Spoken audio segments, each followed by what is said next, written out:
There are lots of ways this country is divided. People talk about those divisions as creating two parallel realities. But one of the most consequential divisions has nothing to do with blue states or red states. It has nothing to do with your position on the issues. It has to do with whether or not you're married.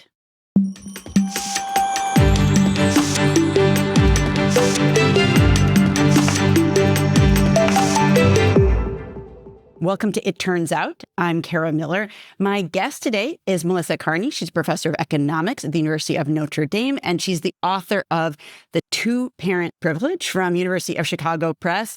Melissa, thanks for being here. Thanks for having me. So, just to pick up on that point of sort of division, the suburbs, if you think about like the affluent suburbs around Houston, Montgomery County, and then you think about the affluent suburbs around Boston, Middlesex County, let's say, these are places that when it comes to voting, they vote very differently. But they are kind of united on this idea of being married. And I wonder, why do you think they're divided in certain ways, but united in others? The attachment to marriage, and in particular raising kids in married parent homes, is really quite universal across the college-educated class in this country. Even as that class finds themselves divided over politics or political ideas and other things, there's a very strong commitment to this institution that's very beneficial, and also very beneficial to kids. And we just really, as everything else seems to be changing in society in the past 4 decades, the attachment to marriage and two-parent family for kids has held very strong across the college-educated segment of our society. Has that surprised you that people could think, in some ways, I think a lot of these people vilify other people, right? They think like, what is wrong with these people? But they're, as you say, they are united on this one thing, the educated classes.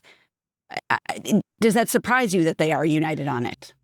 So you might see differences when you said some of these suburbs, these wealthy suburbs, they vote differently. Right. And so my guess is if asked, they would answer differently about how important is it for other people to be married or raise their kids in two-parent homes. So you're more likely to find people who identify as Republicans saying, yes, it's very important to others. It's very important to society. But for themselves, they all feel like it's very important. Or, another way I think about this is it is a beneficial arrangement to have somebody else that you're paired with for all sorts of reasons. I'm an economist, so I focus on the economic reasons. It's very beneficial. It's also something that has become a bit of a capstone event, meaning people feel like things in their life have to be sort of all put together. And you're going to find that more commonly among the college-educated class. So for themselves and for their children, it doesn't surprise me that they all recognize, oh, this is really beneficial. And again, that's just because it's the economic reality of it.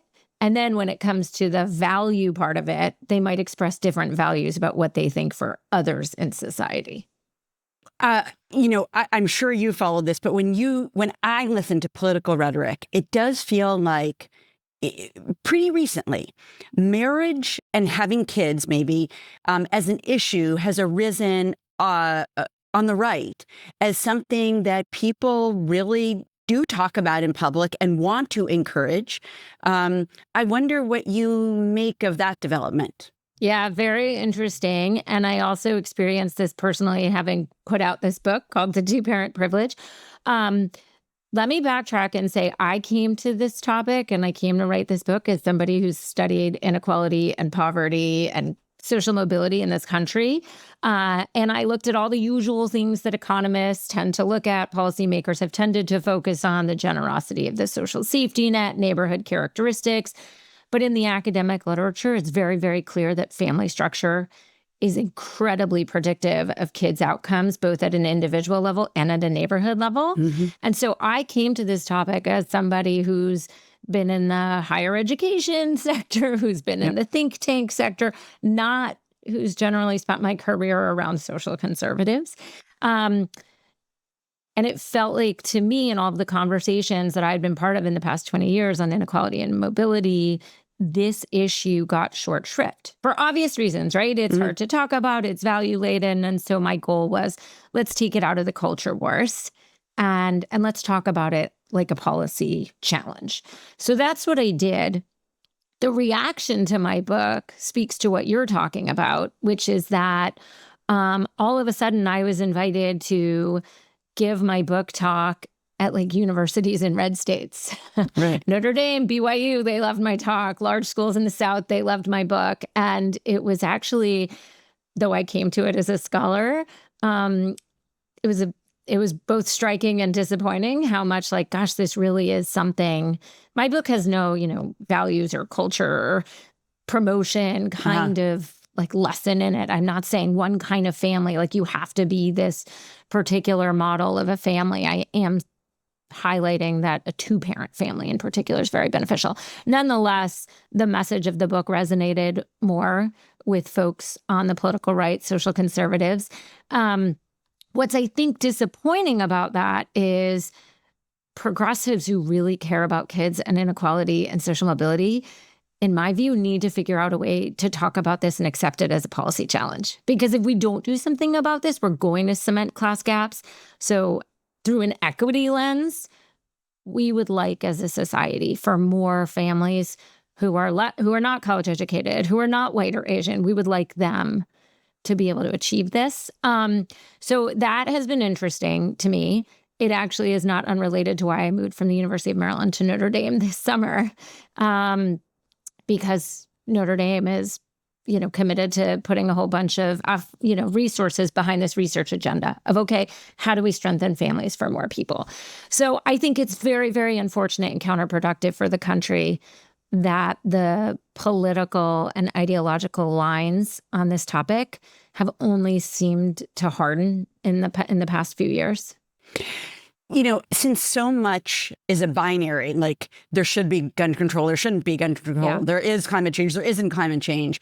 I wonder if you worry that this will become like that, where people will see this as like an issue that Republicans care about and Democrats will be not listen to it because like it's some people that they don't agree with on the other things that I just mentioned. Yeah, it's it's funny because I've been called in the past, like in essays or press, some liberal person who always wants to spend more money on poor families. And now all of a sudden it was like, she's a right-wing propagandist. I'm like, make up your mind. But it's like, this shouldn't be an ideological issue. It really shouldn't.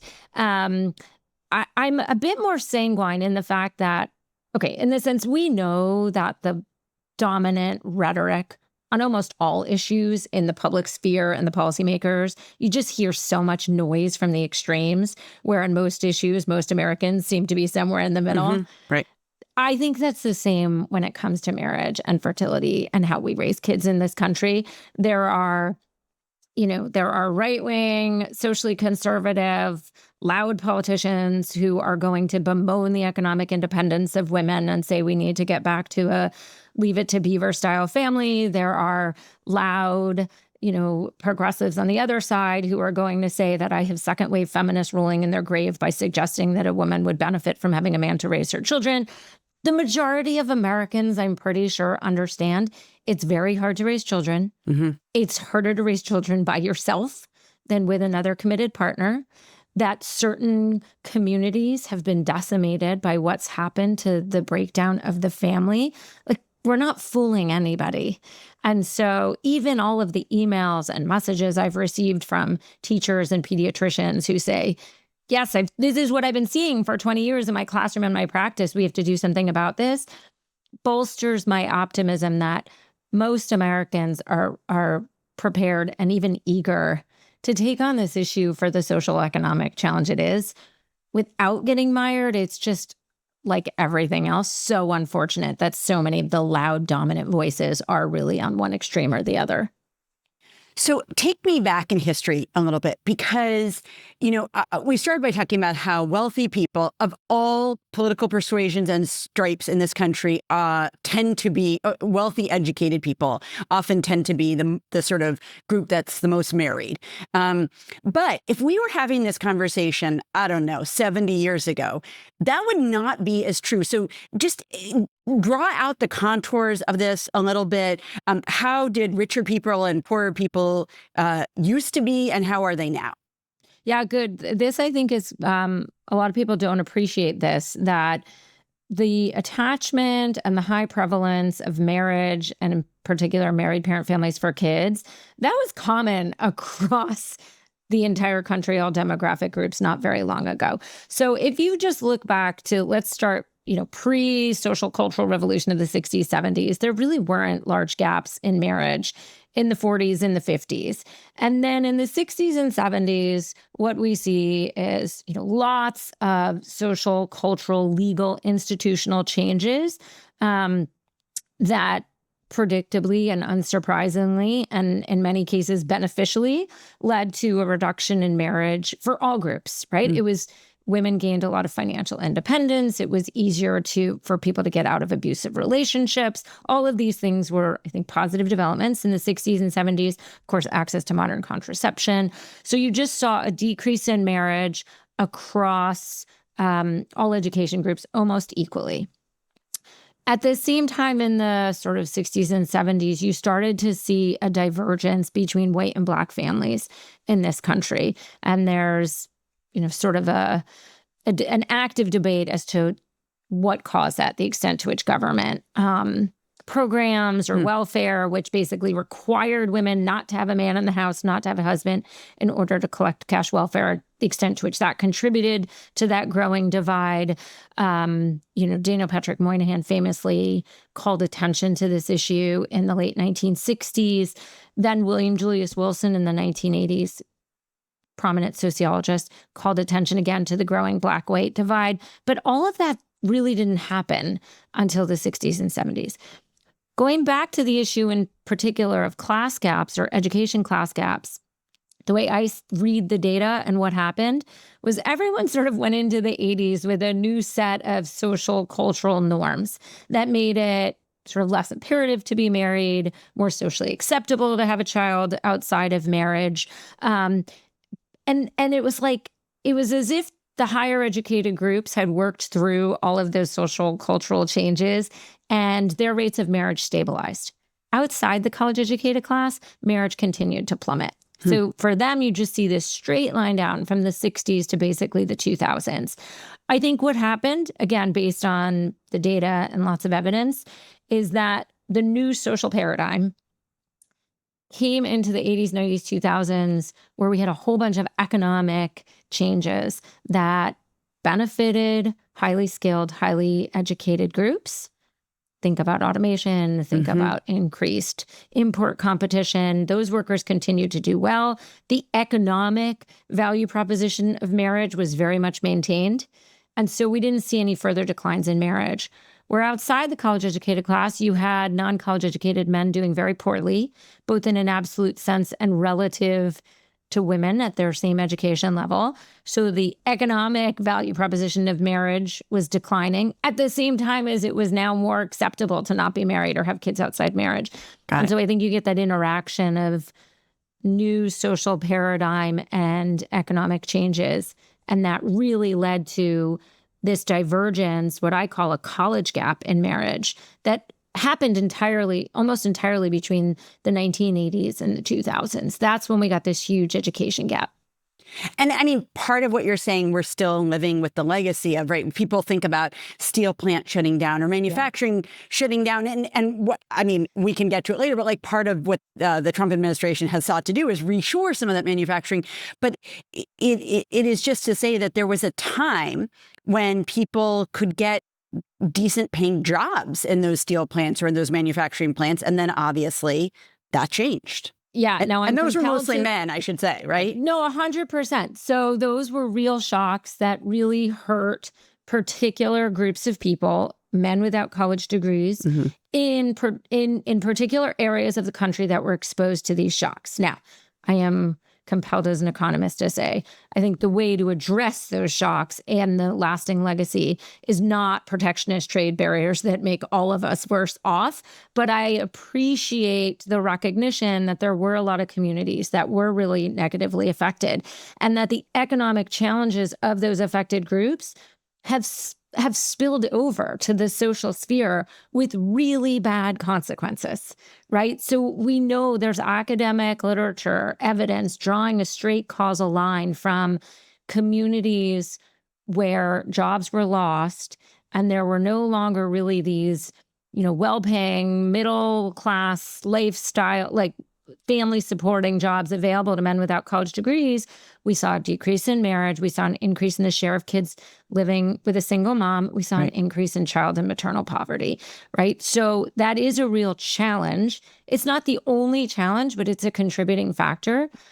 The problem is now that that sort of is almost baked in, it's actually harder to reverse it. So let me be very specific why I say that. 10 years ago, I was much more sanguine about what it would take to turn this around. And I would say, if we were having this interview 10 years ago, what we need to do is bring back jobs, bring back, job. I should be careful in my language. I don't literally mean bring back the factory jobs. Those are not the jobs we should be bringing back.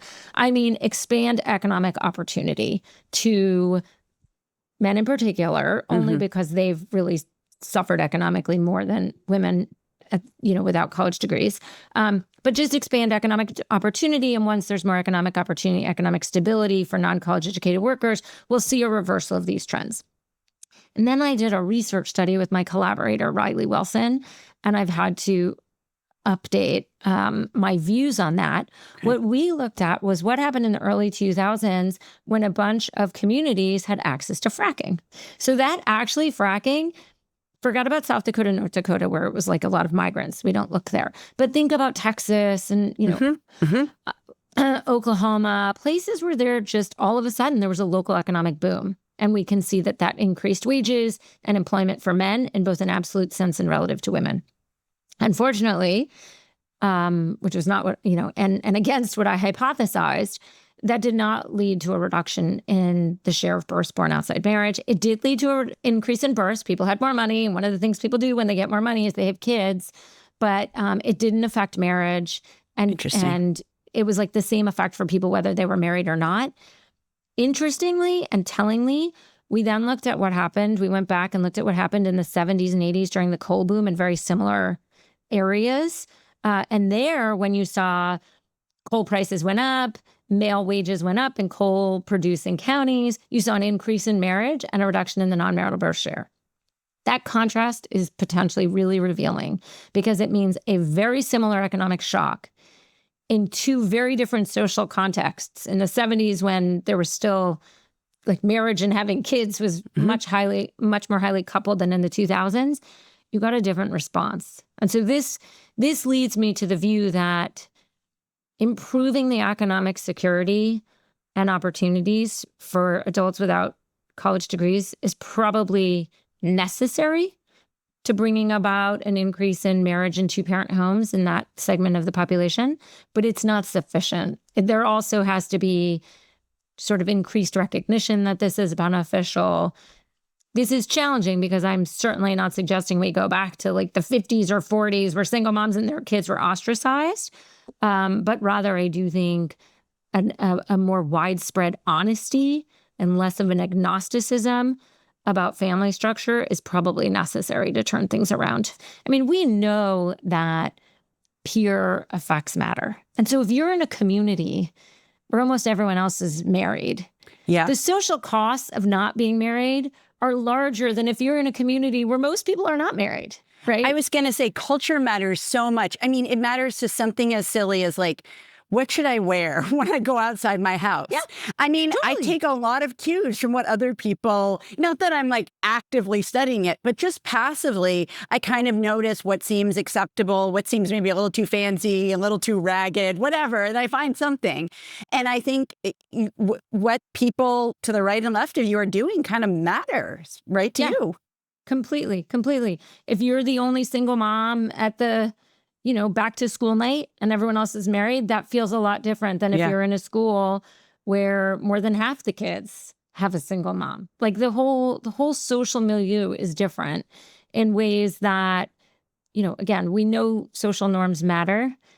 My best guess is that this is all interacting with the economics of it. Right. And by the way, the reason why this matters so much is because the economic insecurity for people without a college degree is both a cause and a consequence of the decline in marriage, where for college-educated workers, the economic stability and security offered by marriage might be bringing people to that marriage. And then they stay together because basically the economic costs and social costs of splitting up are really high. And then they just have lots of economic resources to shower on their kids. So you've got this really pernicious cycle that's cementing these class gaps in the way people live. And then let's go back to your initial opening example of the wealthy suburbs.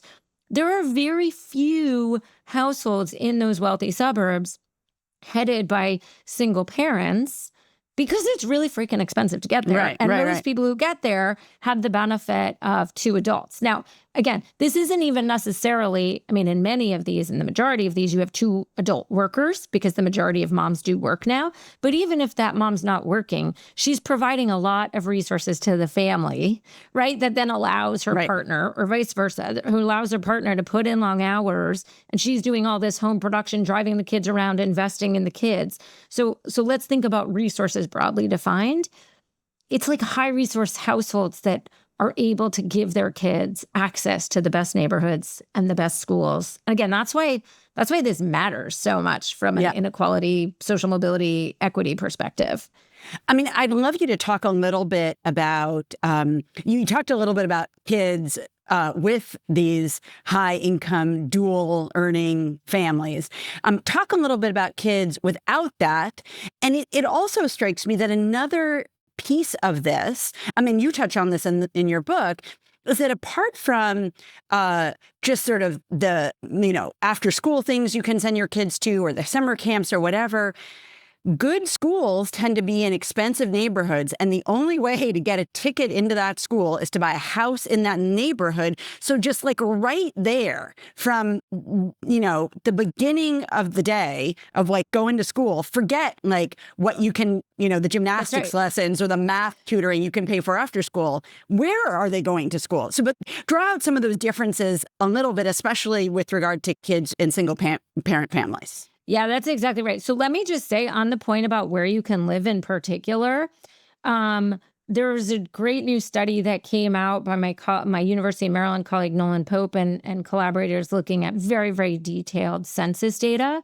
And what they show is that when kids' parents get divorced, one of the first things that happens is the kids have to move. And they move to lower quality neighborhoods because the divorce basically splits the household income, and the, one remaining parent, even if now they have two homes, most of them can't afford to stay in their very high quality, expensive neighborhood. Right. And so they show very clearly that when a child is exposed to divorce, there's a negative effect on their trajectory in terms of educational outcomes and all these other outcomes we would be concerned about. And one of the key drivers is them having to move to lower quality neighborhoods.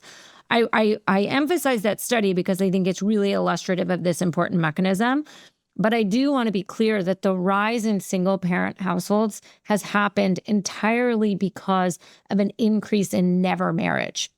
So it's not actually because divorce is increasing. It's because more parents, more adults who have kids together are not getting married in the first place. Again, especially outside the college-educated class. So if you look at adults without a college degree, a small majority, but more than half of births are now outside marriage. And those parents... Adults without a college degree, a small majority of births are outside marriage. Yeah. Right? Mm-hmm. Okay. Yeah. Okay. Yeah. And then very few of them will actually go on to get married. Get married. Even though in, again, surveys of like fragile families, when they interview low-income unmarried couples at the time of their birth, they're very optimistic about their relationship. Mm-hmm. Very few of them stay together, and even a smaller share actually get married. So those kids are just more likely never married parents, in some sense, that's the most disadvantaged situation for kids because they're more likely to spend their childhood in a home with only one parent without additional resources, financial or emotional, otherwise coming in from the second parent. And so that's what we see. We see kids who, in the data, who are living outside a two-parent home, which generally means outside a married parent home, because even though in theory people don't have to be married to stay together, in this country, very few couples who are not married actually stay together for the length of their child's childhood. Those kids have higher rates of childhood poverty, higher rates of criminal justice involvement, higher rates of early non-marital childbearing, substantially lower rates of college attainment, and then lower adult earnings and a lower likelihood of being married in adulthood. So there's a real lifetime intergenerational persistence to the resource disadvantages that kids experiencing from being in a single parent home. Okay. Now, of course, there are lots of children who thrive with single moms.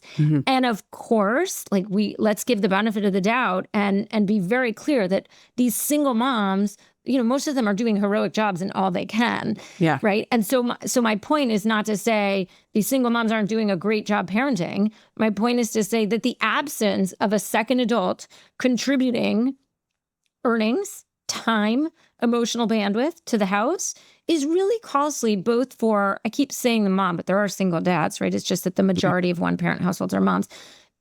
That imposes real costs, financial costs, time costs, emotional costs on the parent who is doing everything they can to parent alone. And so it's, again, once you think about it in these terms, it's silly to deny the resource disadvantage that families in that situation are experiencing.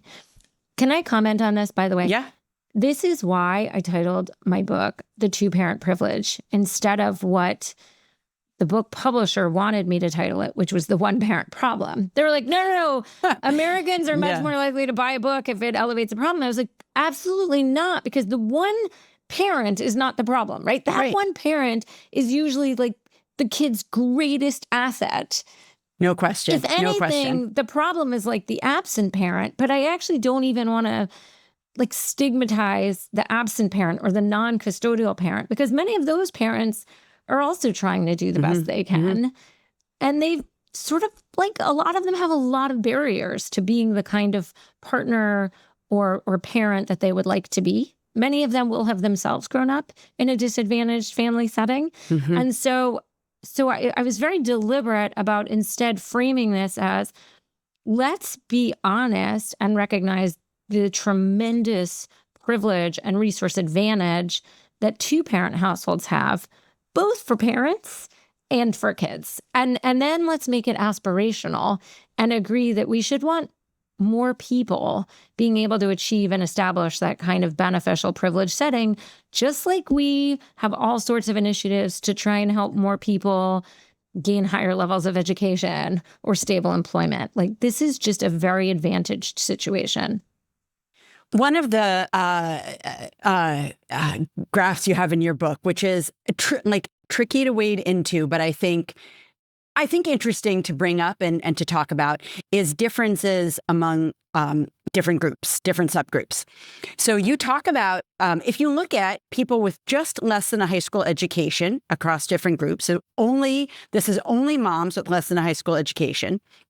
When you look at, Asian families where kids have a mom with less than a high school education, I think more than 80% of them live in a household where the parents are married. But for Black kids who have same thing, mom, less than high school education, it's like 30%. So upwards of 80%, something like that. And it's just so striking. It's incredible. And again, super counterproductive not to be honest and upfront about this. 88% of children in the census who are identified as ethnically Asian, 88% of them live in married parent homes. Okay. Versus 38% of Black children. Okay. And it's 77% for white kids and 64% for Hispanics. Okay. I mean, we talk in the public at length about racial disparities in educational outcomes. And always we impugn, we being the public conversation, the schools. If you have 88% of Asian children growing up in a household with the resources, supervision, attention, dedication of two parents versus 38% of Black children, of course there are going to be differences. Now, here's something Ian Rowe will point out, which is that the National Center for Education Statistics won't even put out educational scores in this country for kids by family structure. Right? So they put it out by race and education, and a lot is made of that and a lot of pressure put on schools to close those racial gaps. But let's be clear that a driver, not the only one, but an important driver of those gaps is differences in household resources. And it's not just income either. We know that these gaps in kids' outcomes between those in married parent households for single family households, a large part of it is driven by income.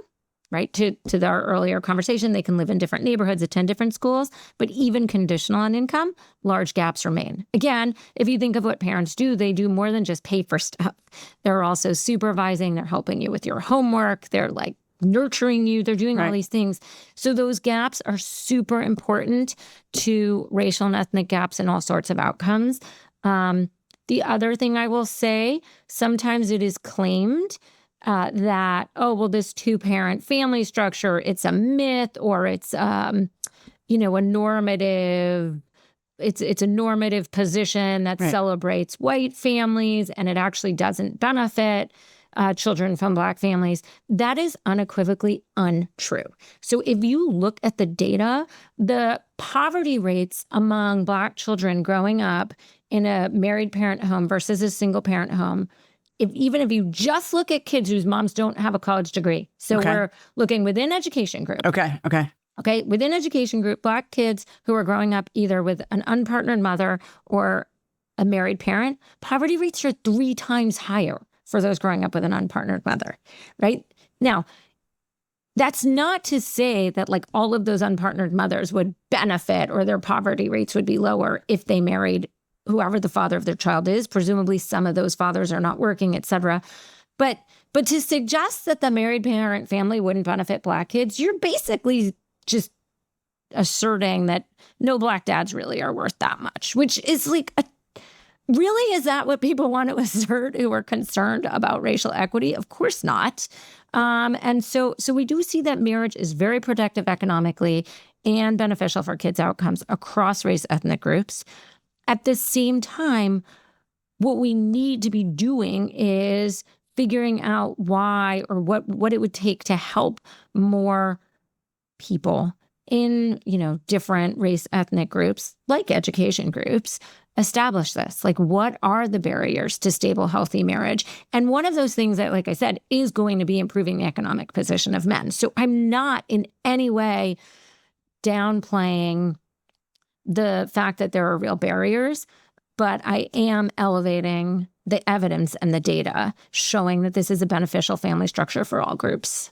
So if you were queen of the world, I'm sure you've thought about what policy levers you would pull. And I'll just throw in there something we kind of touched on, which is we saw during the Biden administration that there was a real effort to do a lot of infrastructure type projects. Presumably, these are probably jobs that skew towards men.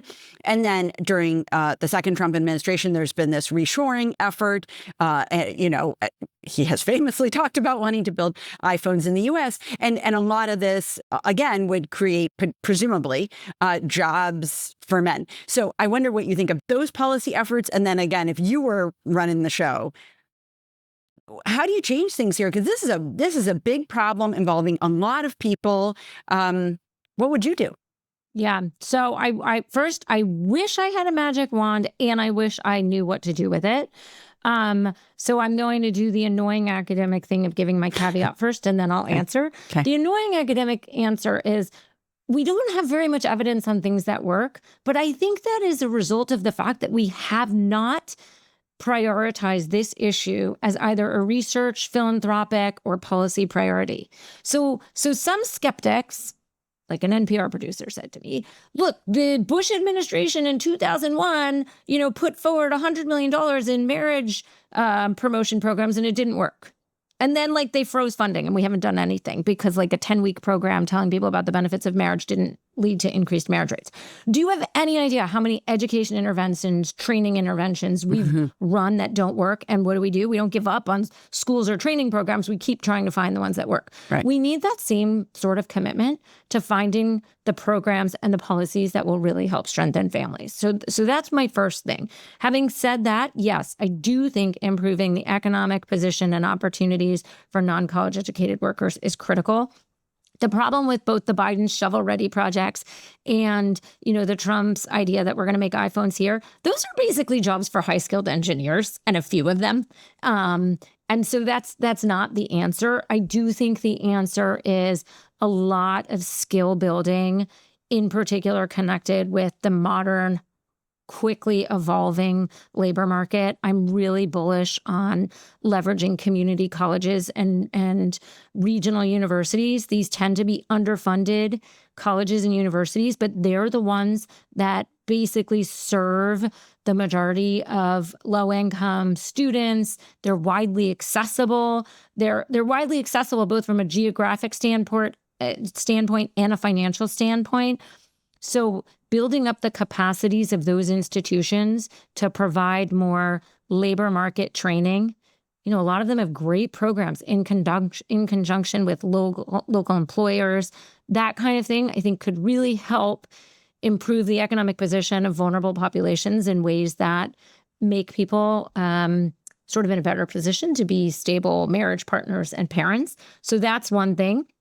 I do think again, if we take strengthening families and stable marriages as a policy goal, we would design a lot of policies and programs differently, even though like a lot of tax policy, a lot of benefit programs, they discourage or they financially penalize marriage. So I'll give you an example of one that's very salient to folks, in the low income populations, Medicaid. If you're a single mom with kids and you receive Medicaid and you marry someone who's working full time, you're likely to lose your government health insurance. I mean, that's a high cost. And so I don't want to overstate. I don't think people are not getting married in large numbers because of tax policy and transfer policy, but all those things matter. And so thinking about that and revising programs to not penalize or financially discourage marriage, I think would be important. And then I also think we need to do a lot to recognize where families are and help strengthen them, whether or not they're married. And so again, like much more commitment in terms of philanthropic efforts, funding, research, and evaluation of programs that help people co-parent in healthy ways, achieve stable relationships. If you look at the ethnographic work by there's a sociologist at Wisconsin, she's coined the terms social poverty. And what she did, she interviewed, it's a small sample, but low-income couples, unmarried couples who availed themselves of these healthy marriage programs. Almost all of them were raised outside of a married parent home. And of course they want what, like very fortunate high-income people have. Of course, who wouldn't want a stable, emotionally supportive partner? And so I think that's encouraging that people want that, and then finding programs that help them achieve that and scaling them. That's something we should be doing. Another thing I think we should be doing, and again, I don't have specific recommendations because I don't think we have good evidence about what would help, but seriously revisiting divorce, child custody, child protective services, revisiting those regimes and institutions with an eye towards family stability as the end goal. Would they look different if they were prioritizing children's well-being and family stability? I wonder if you worry that the gap in terms of what people spend on their children is sort of ever widening. There was a great book I remember reading a few years ago called Love, Money, and Parenting, I think by a couple of economists, right? And it really just looked at how high-income parents don't just move to, which they do, they don't just move to nice suburbs with good schools, but increasingly they feel like they need, it's very hard to get into good colleges. So people are paying for tutors and they're doing sports leagues and my sense, and let me know if this is your sense, the amount of money per child people are spending has really risen in the last few decades on the upper end. 100%. And Okay. I do have a graph on this in the book, just in spending, and you see the top 10% has just pulled away. And again, it's really two parents that are putting themselves in that upper part of the income distribution. The amount of money and time going into kids has just gone through the roof, in particular for college-educated couples. I worry about this for all sorts of reasons, right? I do too. worry about this for the cementing of gaps, but we've also made parenting sort of insane in this country, which I do think is contributing to why people are not having kids or delaying having kids and having fewer kids. I also, you're right, there's no reason to think that this is actually producing healthier, happier children or parents, right? So I worry about this for lots of reasons. One thing that's really sad, I mean, if you just look at the data on kids' participation in extracurriculars, like there's huge and growing gaps. So let's just be very specific. Those of us who grew up in the 80s, basically every kid in town could play in your little league or softball team, and it wasn't that big of a deal. And now it's like, no, the kids who are good at age 9, they go off to their travel leagues. Yep. So the local rec team no longer exists. And so I even say this as a mom who at 11 had to pull my son from travel team because I was like, either mom or dad has to quit our job and we have to send your sister to live with your grandparents. But this doesn't work for us because it's not just an absurd amount of money. It's also an absurd amount of time. That's right. And if you are a single parent, you cannot do that. And so I do think it's, it is contributing to differences in just opportunities that kids have to participate in these really, I think, what could be very beneficial extracurricular activities. And so we could do a whole conversation on that separately, that is definitely a contributor. And I think it has more negative consequences than just the ones we're focusing on in this conversation. I wonder if other countries have this gap between wealthier, more educated people being married and poor. Yeah. Is that, yes? I'm glad you asked this. This is something that I really did a deep dive into when I was doing the research for my book. So let me start with just the level differences. The U.S. has the unfortunate distinction of having a larger share of children growing up outside a married parent home than any other country for which there is data. So of all 130 countries that have been surveyed on this, the U.S. has the highest share of kids outside of a two-parent home. Wow. And then as we've discussed, that's almost entirely driven by kids whose parents don't have a four-year college degree. If you look at what's happening in other countries, in other high-income countries, yes, there has been an increase in the past 20 years in the share of kids living outside a married parent home.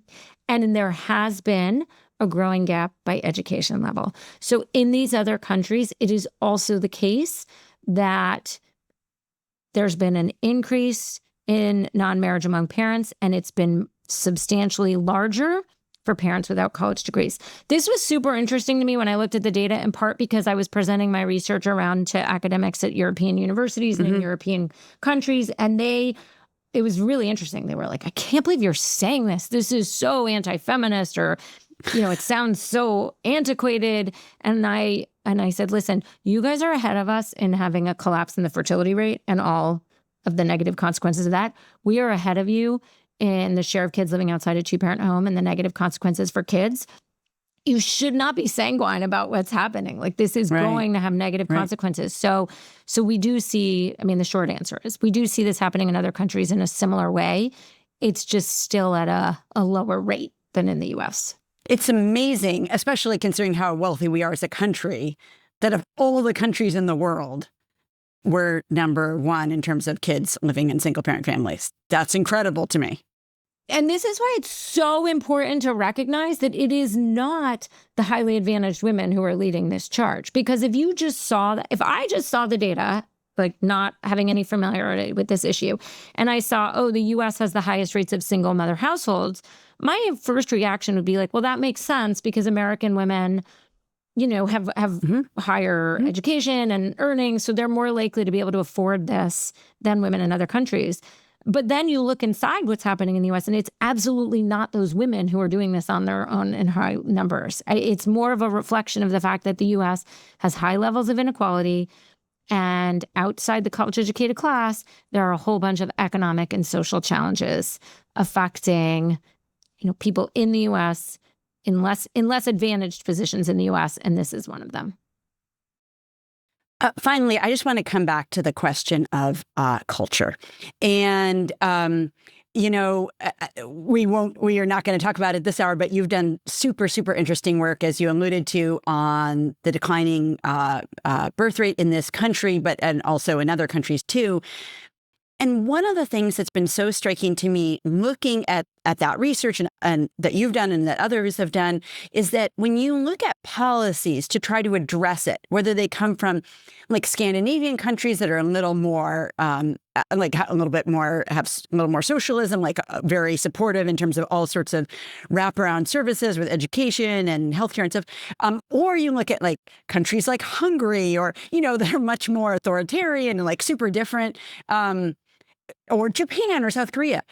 Nothing has really seemed, I think, right, to turn around the birth rate. If people are like, it's at 1.5, I want it to be at 2.5, like that, nobody's doing that. So No. do you worry it's that the issue of kids living in single parent families is like a culture, I don't know, ocean liner that's can't be turned around?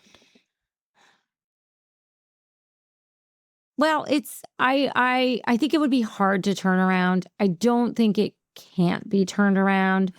In the sense that, okay, let me first say this.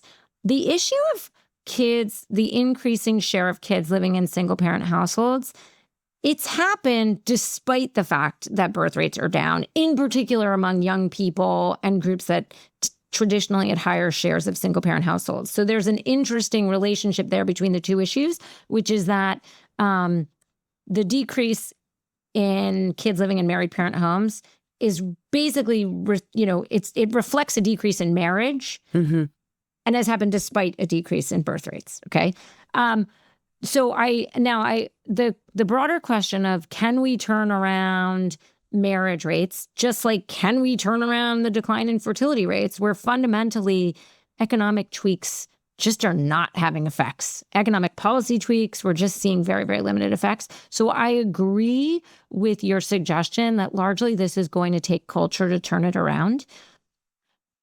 But when you think about cultural movements, I'm always surprised by just how quickly they can happen. Yeah. I mean, think about the massive social cultural changes in the 60s. Think about how quickly all of a sudden views in America towards single-sex marriage changed. There are real examples that cultural norms can change pretty quickly. And so if there's widespread recognition that the decline in marriage basically has not been good for adults or children alike, I don't find it impossible to think that there wouldn't be a widespread change in views that led more people to basically approach the institution differently, to make it feel less like maybe I'll do that if everything else is in line, and more of a, now I could see why people have been raising kids in this way and forming their adult lives in this way for so long, because it is so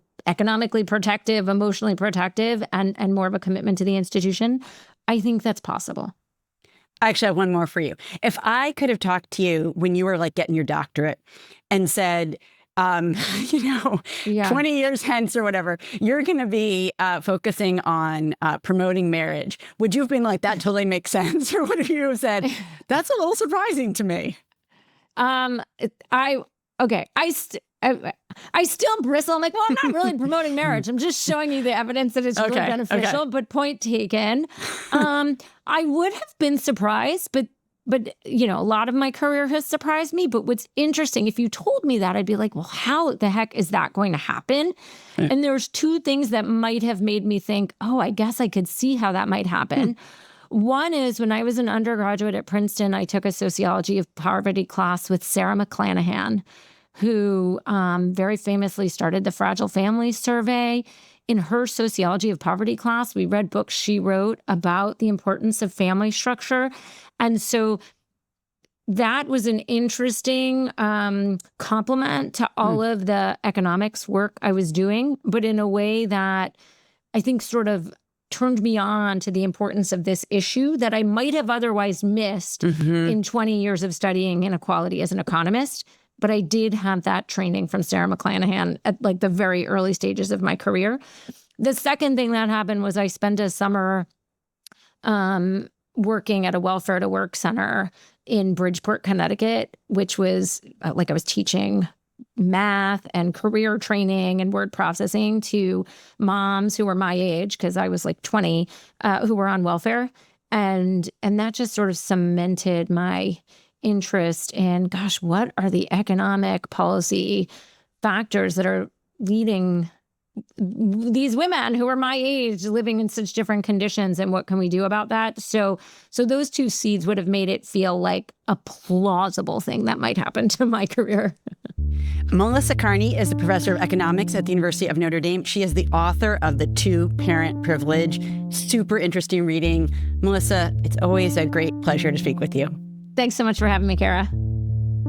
At our website, itturnsoutshow.com, we're going to have a link to Melissa's book, The Two-Parent Privilege. It's published by the University of Chicago Press. Also at our website, you can sign up for our weekly email. I write it myself. It's short, and it'll let you know what researcher is coming up and why the research is compelling. Again, that's at itturnsoutshow.com. Please subscribe to It Turns Out on YouTube if you want to see us, or on Apple Podcasts or Spotify or wherever you get your podcasts. Our producer is Matt Purdy. Thanks very much to the Alfred P. Sloan Foundation for their generous support. Thanks to you for listening. Talk to you next time.